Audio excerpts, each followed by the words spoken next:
Bonjour mes amis, je vous fais un point sur la fameuse histoire du traité de libre-échange avec le Mercosur.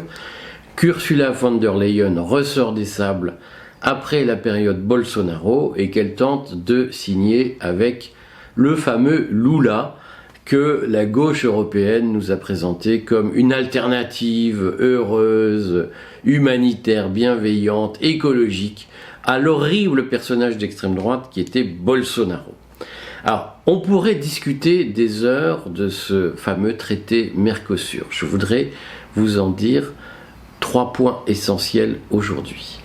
Le premier point va concerner le contenu de cet accord lui-même et ce qu'il risque d'entraîner pour l'Union européenne, qui est la première partenaire commerciale de l'Amérique latine, ce qu'on ne sait pas suffisamment. Donc, premier point, qu'est-ce qu'il y a dans cet accord? Deuxième point, je voudrais vous dire pourquoi il gêne les États-Unis.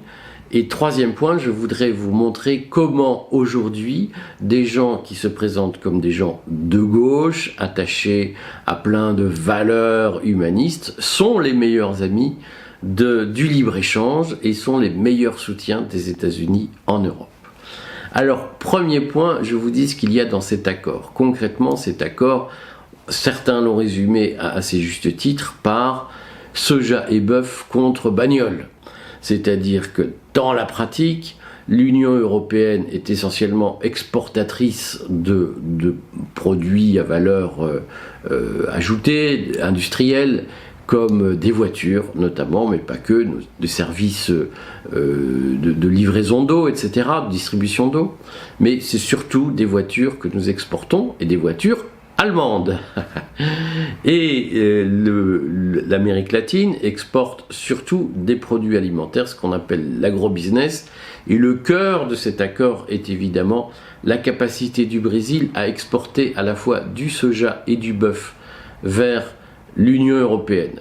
Mais pas que du bœuf, il y a aussi des quotas prévus de poulets congelés qui devraient arriver du Brésil vers l'Union européenne, et des côtes, des entrecôtes, des côtes de bœuf qui devraient nous arriver également du Brésil et d'Argentine, avec, vous savez, des techniques de production qui sont très différentes en Argentine ou au Brésil, puisque on a le droit de pratiquer des modifications génétiques notamment sur ces animaux en Amérique du Sud, alors que nous nous sommes attachés à des productions beaucoup plus saines. Ce qu'il faut comprendre, c'est que l'objectif de cet accord consiste à baisser les barrières douanières que l'Union européenne impose aux produits venus d'Amérique du Sud, et inversement, l'objectif est de baisser les barrières douanières que l'Amérique du Sud impose, notamment sur nos automobiles, mais aussi sur le vin. Beaucoup ont rappelé que l'objectif était de baisser les taxes que l'Amérique du Sud impose sur le vin venu d'Europe. Tout ça pour donner une petite compensation aux Français. En quoi cet objectif pose problème? Alors, en réalité, il y a 2 problèmes, et nous allons le voir dans la suite de ce raisonnement. Les écologistes adorent ne vous parler que d'un seul des problèmes que pose cet accord. Le premier problème, de mon point de vue, moi, Éric Verhaeghe, c'est que je ne comprends pas fondamentalement la logique qui consiste à dire « attention, la planète est en danger, on produit trop de CO2 ». Ce qui produit trop de CO2, c'est les déplacements internationaux, les avions, les bateaux qui traversent les océans.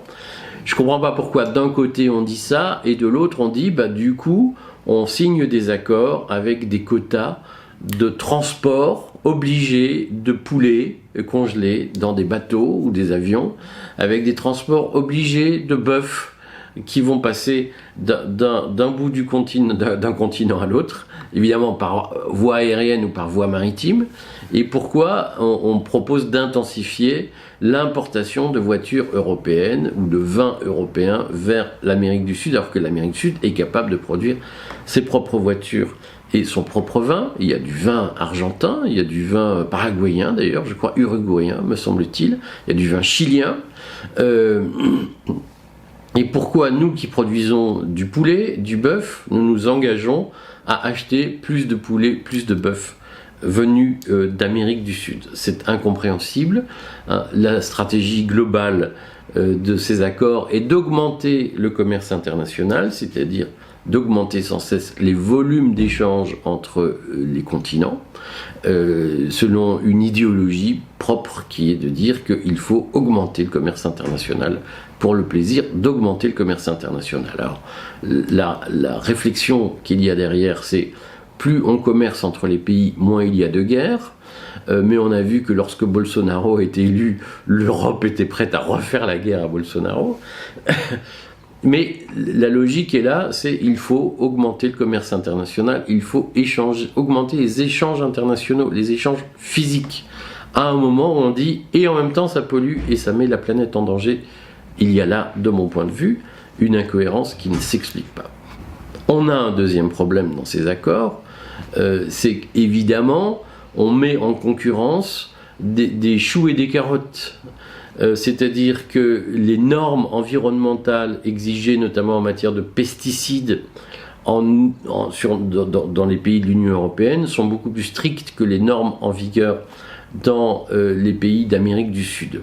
De telle sorte que les coûts de production en Amérique du Sud sont inférieurs aux coûts de production en Europe, et donc on demande aux producteurs français de bœuf de baisser ses coûts pour être compétitifs par rapport aux producteurs de bœuf brésiliens, argentins, où il y a des fermes immenses avec des normes environnementales, des normes sanitaires qui sont bien moins strictes que les nôtres.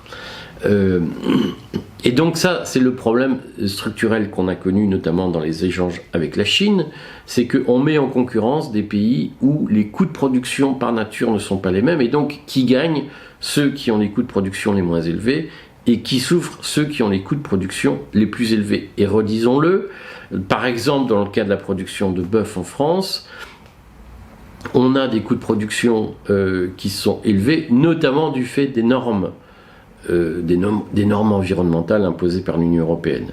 C'est-à-dire que l'Union européenne demande à ses producteurs de courir le 100 mètres avec en même temps que des producteurs d'autres continents, sauf que nos producteurs, ils ont des haies à franchir, alors que les autres, ils sont en terrain plat, et les haies à franchir sont posées par la Commission européenne elle-même. Et donc ça, c'est un sujet de fond. Hein. Ce qu'il faut retenir sur ce point du contenu de l'accord Mercosur, c'est qu'il y a aujourd'hui un vrai paradoxe qui pose question intellectuellement entre le rapport de la Cour des comptes dont j'ai parlé dans le courrier des stratèges, qui dit qu'il faut diminuer la production de viande française, et en même temps la logique européenne qui dit bien il faut augmenter les importations de viande argentine ou brésilienne.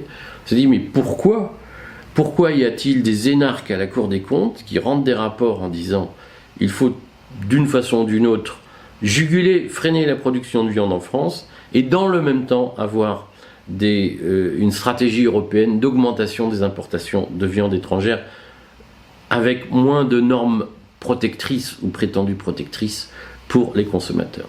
Ça, c'est une vraie question. En tout cas, dans cet accord, il y a ça. Il y a l'idée que pour qu'on vende plus de voitures européennes, plus de vins européens en Amérique du Sud, nous nous engageons à importer plus de soja et plus de viande essentiellement venue d'Amérique centrale, d'Amérique du Sud, ce qui pose une question quand même sur la logique globale et la cohérence qu'il y a entre l'appel à réduire les émissions de CO2 et en même temps l'appel à augmenter les échanges transcontinentaux ou intercontinentaux de produits aussi lourds à transporter. Ça, c'est un point, je voulais vous dire ce qu'il y a dans cet accord. Maintenant, qui cet accord gêne-t-il? Alors, il se trouve que ce qu'il faut comprendre, c'est que cet accord gêne évidemment nos producteurs, notamment nos producteurs de bœuf en France, qui vont se retrouver face à une concurrence accrue venant de pays à bas coût de production. Mais surtout, cet accord gêne un très grand exportateur de soja et un très grand exportateur de viande de bœuf, que sont les États-Unis.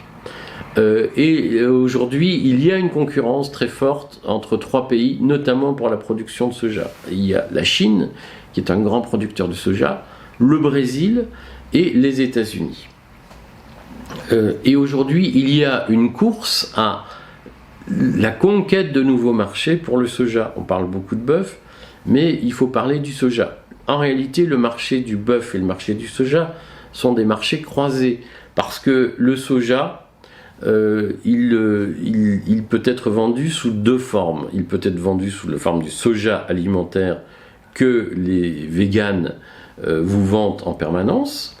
Et là-dessus, comprenez que l'idéologie végane, elle est très largement soutenue par le lobby du soja aux États-Unis, et que lorsque les véganes vous disent « faut manger du soja, ça pollue moins », en réalité c'est faux, pour 2 raisons. D'abord parce que le soja est un très grand consommateur d'eau, donc il faut de très grandes surfaces irriguées pour cultiver du soja.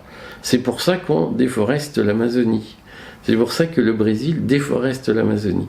Le Brésil tue la forêt amazonienne pour pouvoir cultiver plus de soja, parce que c'est une culture qui demande beaucoup de place, beaucoup d'eau, et qui donc produit un épuisement des nappes phréatiques. Et il y a aujourd'hui une course entre le Brésil, les États-Unis et la Chine pour vendre ce produit et le développer, avec des investissements qui sont relativement importants, et donc qui ont besoin d'être bien vendus, qui ont besoin de débouchés commerciaux, et c'est pour ça qu'il y a un développement d'idéologie végane. Ce sont en réalité des VRP, des voyageurs de commerce, à la solde de l'industrie du soja. Ça n'a rien à voir avec l'écologie, puisque la culture du soja est tout sauf écologique. Pourquoi je dis qu'elle est liée au marché du bœuf ? Parce que donc le soja peut être vendu sous forme alimentaire pour les humains, ou sous forme de tourteaux qui servent à nourrir les animaux d'élevage, et spécialement les bœufs. Et donc, on a besoin de grandes surfaces en Amazonie, non pas pour faire paître les bœufs, mais pour cultiver du soja qui sert à les nourrir, et une grande partie des bœufs européens sont nourris par des tourteaux de soja fabriqués au Brésil, sachant que dans la foulée, le Brésil a aussi l'intention, le Brésil et l'Argentine ont l'intention de devenir des grandes puissances productrices d'éthanol, qui sont donc du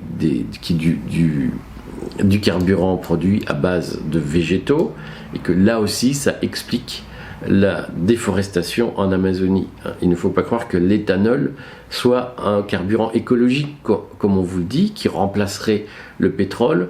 Heureusement, car il ne produira pas de CO2. En réalité, l'éthanol a besoin de grandes surfaces de culture, et l'éthanol est un des facteurs d'explication de l'accélération de la déforestation amazonienne. Point important à voir. Donc tout ça pour dire qu'aujourd'hui, si l'Europe pactisait avec l'Amérique du Sud pour favoriser la venue de soja et de bœuf et de poulet et d'éthanol sur notre territoire, cela léserait les intérêts de l'industrie américaine qui, elle, n'a pas pu obtenir un accord analogue avec les États-Unis. Donc il y a une rivalité aujourd'hui entre les États-Unis et l'Amérique du Sud pour accroître ses parts de marché dans l'Union européenne. Alors, quel est le sujet ? C'est qu'aujourd'hui, ce qu'il faut comprendre, c'est que une grande partie du mouvement de lutte contre l'accord Mercosur, comme on l'appelle, est animé par des associations, par des lobbies qui sont financés directement ou indirectement par les États-Unis et par les producteurs américains.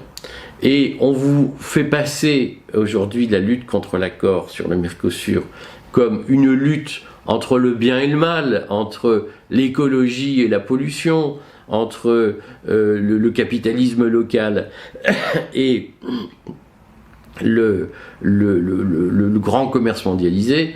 En réalité, une grande partie du torpillage organisé dans l'opinion contre l'accord Mercosur est porté par des gens qui défendent les intérêts américains, sans vous le dire directement. Troisième point que je voulais vous dire, à quoi vous pouvez les reconnaître ? Eh bien, ce sont les arguments de Yannick Jadot, de François Ruffin, qui sont tout à fait intéressants, parce que qu'est-ce que vous disent ces gens ? Yannick Jadot qui a produit une tribune dans le JDD avec une députée écologiste française, François Ruffin, qui a déposé un projet de résolution appelant à ne pas voter de résolution du Parlement français, appelant l'Union européenne à ne pas accepter ce Mercosur, à ne pas négocier ce Mercosur. Quels sont les arguments de ces gens-là? Ces gens-là ne disent pas ce que moi je dis. Ils ne disent pas, mais comment peut-on déplorer la pollution de la planète, du fait des avions, du fait des bateaux, des cargos, et en même temps signer un accord augmentant le commerce mondial. Ces gens-là ne vous disent pas ça. Ils ne vous disent pas la lutte contre le commerce mondial est vitale. Ils vous disent, ce qui est scandaleux, c'est qu'on va importer des produits du Brésil, pour aller vite, qui ne sont pas respectueux de l'environnement.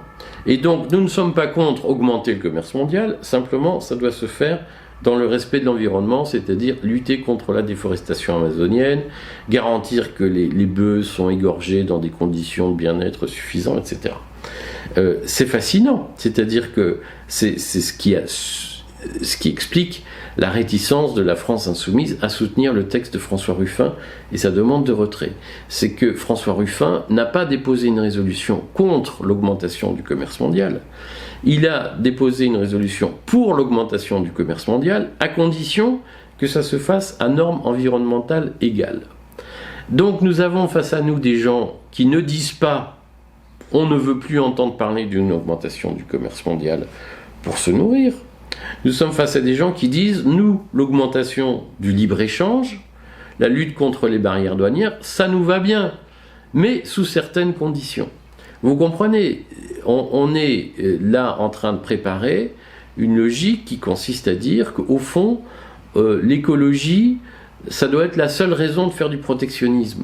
On ne peut importer de produits étrangers que si ces produits sont respectueux d'un certain nombre de normes environnementales. Dès lors qu'ils respectent les normes environnementales, on ne voit pas d'obstacle à signer des accords qui augmentent les importations de ces produits, par bateau, par avion, par tout ce que vous voulez. Nous sommes donc face à une opposition qui n'est pas du tout une opposition contre le libre-échange. C'est une opposition favorable au libre-échange. Simplement, elle est favorable à un libre-échange raisonné, respectueux d'un certain nombre de normes qui sont en réalité une façon de dire on ne peut pas faire de libre-échange à coût de production inégaux. Et ça, c'est un discours qui forcément ne peut qu'être un discours pro-américain, c'est-à-dire que lorsque il s'agira de négocier un accord avec les États-Unis, nous serons en position, les États-Unis seront en position, les défenseurs actuels de ce libre-échange raisonné, si j'ose dire, seront en position de dire si les États-Unis s'engagent à respecter un certain nombre de normes environnementales, bien entendu, augmentons les échanges avec eux. Ça pose une vraie question sur qui aujourd'hui défend les intérêts américains dans le camp des altermondialistes. Si je regarde ce que disent les écologistes, si je regarde ce que disent les adeptes de la France insoumise, on peut se poser des questions sur la sincérité et la profondeur de leur positionnement vis-à-vis des États-Unis et du libre-échange. Et on voit bien qu'aujourd'hui, il y a une espèce de zone pro-américaine qui avance masquée sous l'aspect de l'altermondialisme. Et cette zone pro-américaine, elle dit au fond, le libre-échange, l'augmentation du commerce mondial, c'est bien, voilà. Et la pollution, etc., c'est du blabla. On peut augmenter le commerce mondial à condition que les coûts de production soient identiques et que les contraintes de production soient identiques. Et ça, c'est fondamentalement un discours qui est compatible avec les intérêts du grand frère américain. Comprenez que derrière toutes ces stratégies, il y a des faux nez, des billards à plusieurs bandes, et que petit à petit, les masques tombent. J'en profite pour vous rappeler les conseils que nous vous donnons pour vous protéger contre ce grand désordre mondial qui se met en place à coups d'accords, Mercosur, de billards à 15 bandes que plus personne ne comprend. Ne manquez pas notre chaîne Patrimoine réservée aux adhérents qui vous aide à protéger votre épargne contre les crises qui arrivent. Notre camarade Florent Machabert a sorti un dossier important pour vous aider à préparer votre retraite. Ne le manquez pas, il est disponible sur la boutique du Courrier des Stratèges. Ne manquez pas les vidéos que nous sortons. Je sors notamment une vidéo sur les placements en assurance vie, en SCPI. Ne le manquez pas, il vous donne quelques conseils instructifs. Voilà, suivez nos produits, suivez nos productions, suivez nos publications. Abonnez-vous, nous vous aidons à vous protéger contre la crise qui arrive.